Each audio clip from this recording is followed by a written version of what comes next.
We are running.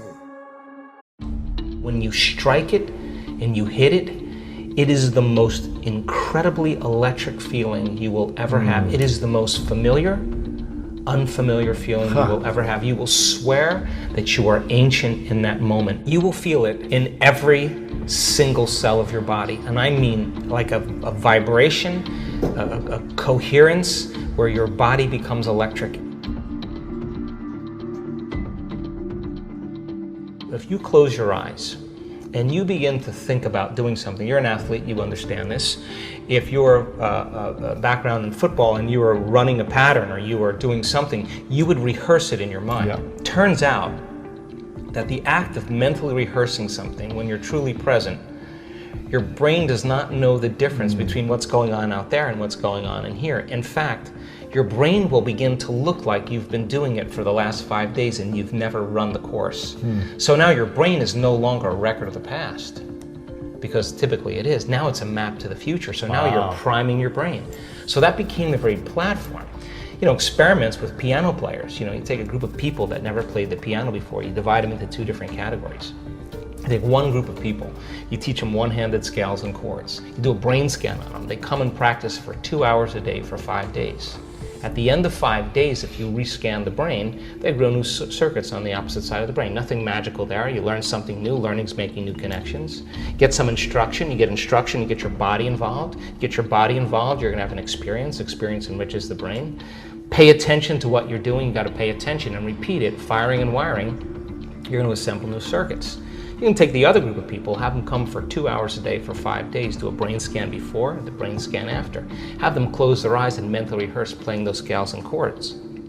At the end of 5 days, they'll grow the same amount of circuits in their brain as the people who actually physically demonstrated the action. What does that mean? It means not only do they change their brain by thinking differently, but their brain looks like they've been playing the piano for 5 days. Now set them in front of a piano, never played the piano before, they'll play those scales and chords because their brain is wired to play it.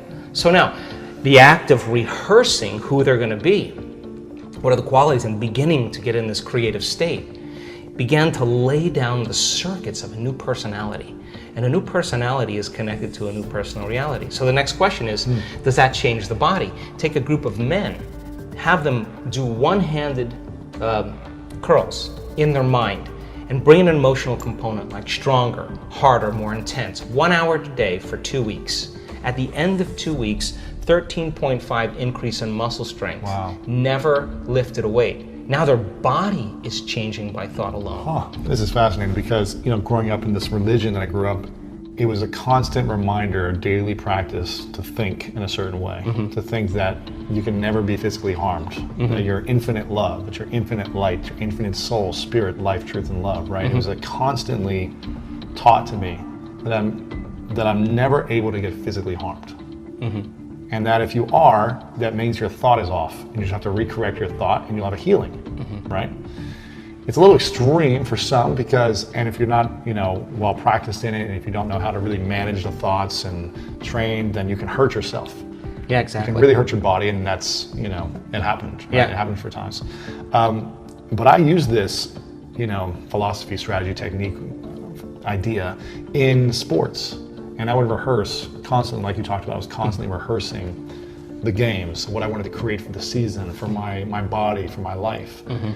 And it just seemed like it would always happen. And I remember I would watch game film of world record holders in track and field and football and watch them every single night and mentally rehearse the same movements they would have before I would fall asleep. And then I'd practice the next day. But I was constantly rehearsing in my mind how I wanted to show up. I was rehearsing this moment. You know, in my life, 10 years ago, I was rehearsing what I'd be doing this year in my life. If you're living by those elevated states and you know how to feel that emotion of your future before it happens, you're less likely to wait for it to happen because you'll feel like it already happened. You're less likely to try to control it. You'll know that the moment you lose the feeling, you just disconnected, and you're going to make your way back. And when you get good at it, no person, no thing, no experience can take it away from you. Wow. Now you're empowered.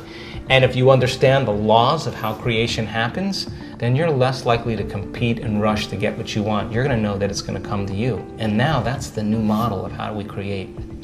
Now, people say to me, well, I'm this way because of that person and that thing. I would say to them, so you mean then that person or that experience out there is controlling your thoughts and feelings? Right. That means you're a victim to your environment. But when you start changing your thoughts and feelings and it starts to produce an effect in your environment, you're going to change the belief that you're a victim, consciously or subconsciously, of your life to becoming more of a creator of your life. And now all of a sudden you become more a creator of your life, you can't blame anybody. You can't say, well, that person or that thing. You'd have to say, I got to be greater than that environmental condition. Who in history can I study that had the same challenges? What did they do? Let me just work that into my rehearsal so that I can improve, right? Just like you've done with sports. It's the same process. Yeah. When do you experience the most love? Ooh. Personally. Yeah, that's a great question. So it turns out that the signature of the quantum field is greater and greater degrees of oneness and wholeness, right? So think about it. When we live in stress, we live in separation, right? Because our senses fool us into believing you're there and I'm here, and everybody is separate from us, and everything is separate from us. That's 3D reality, right? But as you start opening the center, all of a sudden, when you become nobody, no one, no thing, nowhere, and no time, right? That's the moment that your consciousness lines up with the consciousness of the field. That's when you are totally present. Now, here's the deal.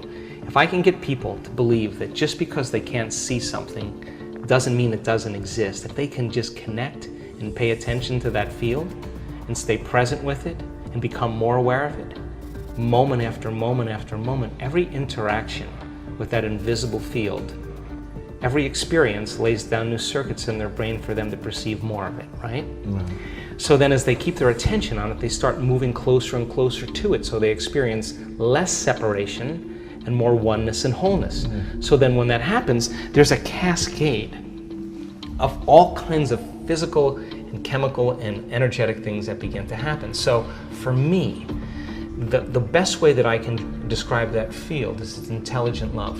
It's greater levels of order and unity and oneness. And when you strike it and you hit it, it is the most incredibly electric feeling you will ever have. It is the most familiar, unfamiliar feeling you will ever have. You will swear that you are ancient in that moment and you will connect. And it won't be just like love for your puppy. You will feel it in every single cell of your body. And I mean like a vibration, a coherence where your body becomes electric. And the only way we can describe that is love. You taste that one time. You want it all the time. Well, here's what I say. I always say, the first time it happens, the first time it happened to me, and every time since, when I come back to my senses, I always say the same thing. Joe Dispenza, you got this all wrong. Because some veneer, some conditioning is lifted. You start realizing that the way you think life isn't that way. We are running out of time. What are you going to do with the time you have left? I say that if you don't reposition yourself, you could miss the best time in your life, in this season of life. Because we have got to change the way we think. We have got to change the way we function. We have got to change the way we deal with issues. And the reason that you have to begin to reposition the way you think and the way you function and the way you feel is that we many times are stuck between the lines of limited thinking and limited people and limited ideas and limited philosophies, and there's something creative down inside of you saying, let there